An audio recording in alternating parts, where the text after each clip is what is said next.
நெல்லை மாவட்டம் காவல் கிணறு ரயில் நிலையத்தில் ரயில்கள் நின்று செல்வதற்கான சீரமைப்பு பணிகள் விறுவிறுப்பாக நடைபெற்று வருகின்றன.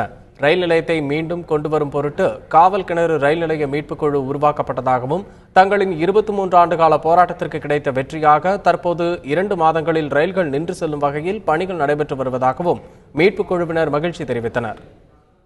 2013ஆம் ஆண்டு முதல் காவல் கிணறு நிலைய மீட்பு குழு என்ற வகையில் ஒரு போராட்ட குழுவை நாங்கள் ஏற்படுத்தி போராட்டம் நடத்தி வந்தோம், ஆர்ப்பாட்டத்தை நடத்தி வந்தோம்.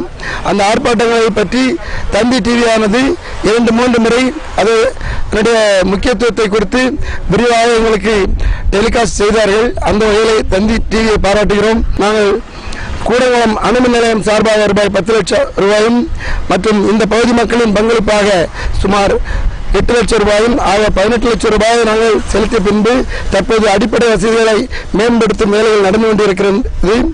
இன்னும் ஓரிரு மாதத்தில் பணிகள் முடிந்ததும் ரயில்கள் நின்று செல்லும் என்று சொல்லி ரயில்வே நிர்வாகம் தெரிவித்துள்ளது.